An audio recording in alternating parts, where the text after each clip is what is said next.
Stockpile Hobbies. Not only do I bet your Skylynx is not transformed in base mode like this, I'm also willing to bet that your Skylynx cannot do this. Let me show you how to make it stable and secure and get the most out of it. And this was all achieved doing 0 modifications to any part of Skylynx. So I have this set up pretty much how you would set it up normally per the instructions. I don't have these legs in the exact same positions, everything, but Skylynx is, or Sky, the shuttle part is resting on the base, and the track here is just kind of laying there. And you see here, if I just move it a little bit or even tip it a little bit, it falls right over. I think this is how most people might have it set up and configured. And while watching some YouTube videos this morning, I was fiddling around with it, and I came up with a way that I was able to secure it all just by interlocking things and making everything hold together. So let me show you how I did this. The first thing to do is let's get the guns off the feet here, like so. I'm going to close the doors for a moment, lower the ramp, and what we're going to do is bring the wing up, pop it out, bring it up, and rotate it down, and do the exact same thing for the other side, like this.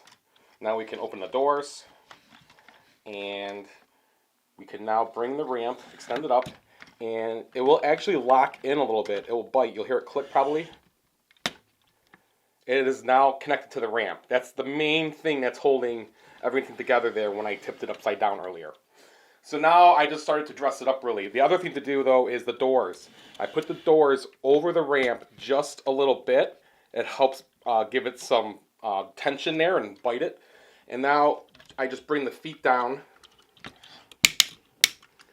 and we prop them on, the wings onto the feet here, or the tank tracks.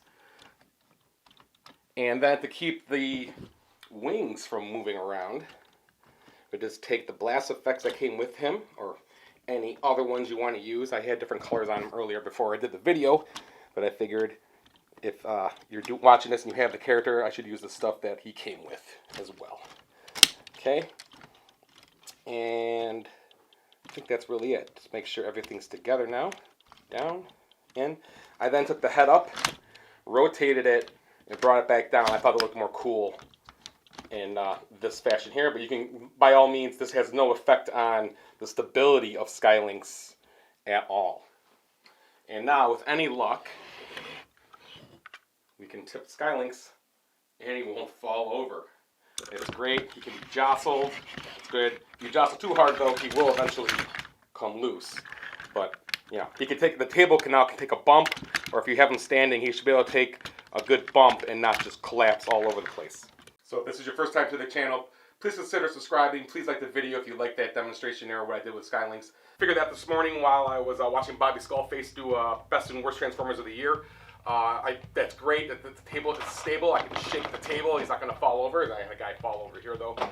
But Enzo and I are getting ready to start filming today. I think the war between the Decepticon and the Autobots over here. I got a kind of a plan to make an ongoing series with that, and a story, an arcing story we're going to have going. But it's all going to be randomized with dice rolls and things. Should be pretty cool. So hope you come back and check that out. Let me know if you have any questions, anything in the collection you see, or how I did things. I'm teaching myself how to do green screen and do background replacements, and then I think that's why it's going to probably take a while to do these episodes, because we want to do cuts of characters and the toys, and I want to do explosions, and we're going to use a lot of the blast effects, different colors and things to make it more exciting, put together a little of each battle is telling an overall story that's going to eventually lead to an event on the table here. It should be pretty cool. So I have some time here at the end of the video, and I'm going to use it as an opportunity to do some video testing here. I noticed throughout that video there, if you just watched and you're still watching, that the ceiling has a green hue to it. It's actually reflecting the green light back up to the white ceiling. So I got to make sure that when I do one of these shots, that the ceiling is not in frame at all, because it's causing lots of issues when we overlay the image for the green screen. So something like that. Even there, I still have it at the top of the screen, just trying to get everything in. It's going to be really hard to do that. Unfortunately, I can't change the width of wide-eye lens here at this definition that I'm recording everything in, and I'm also trying to upgrade the video quality of the videos that we've been doing. A lot of them before were in 1080p, so this is supposed to be now recorded in Ultra 4K, but even with the YouTube compression at like, I don't know what it is, 2160, I can't get any higher than that, so, but the green screen seems to be working pretty good. You need a lot of light. I'm also going to have to bring in a green screen wall for some of the shots we're going to be doing. I can replace the wall, the purple. Filming for Autobot stuff's going to go really good, I think. The colors are non-green, non-purple. Filming anything with the Decepticons, though, if we pan over here, it's just greens and purples. As you saw in the video, 6-Shot was disappearing. The lava was coming through him. There is a way to color grade and get in there and try and get specific with the greens that you're trying to mask out. But again, you need more lighting like this to really differentiate this green from that green. And then, as you try to correct that, you can see other things happening.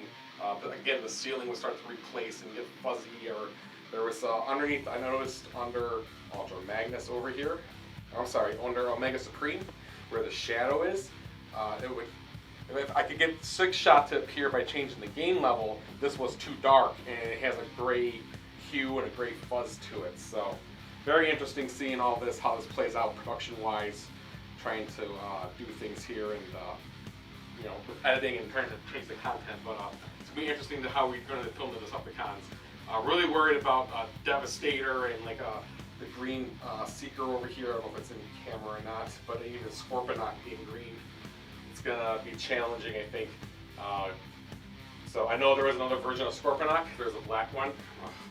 Can't wait for that. That will help a lot with all this down here. But even Trypticon over here with the teal color. I think it was able to maintain it though in the edit. It didn't look that bad. So very interesting. So I gotta find a way to make sure we keep the ceiling out of the shots, but also get the height of the buildings in, especially for the Autobot bases, which are quite tall. I can't move the camera either with the background in place, because then the image overlay moves with it, so it's going to be challenging. So I think the other thing to do is to possibly just replace the Decepticon side with blue screen matting. I think I do the risers in blue screen. But then again, if I have Autobots over here on the Decepticon side, a lot of their colors are blue or dark colors, and I think you need even more lighting to use blue screen. The good thing though is I do have a blue screen reversible mat. It's blue screen on one side, green screen on the other. I should be able to prop that up against the walls over there or behind the shots to do like standing shots of the Transformers instead of trying to lay them down on the green screen and film it that way. So that will help a lot. I can also do any color replacement on the walls too, but again, the walls are purple, and then I've done it before. It affects all the towers and everything on the Decepticon side as well. But yeah, maybe we'll see how it goes a little bit. A lot of the first battles we're going to be doing are going to be over on the Autobot side, attacking over there. So I'll have some more time to play with the editing, how this goes, getting this rigged up right so we don't get that ceiling in the shot and everything else. Should be interesting. It's going to be fun.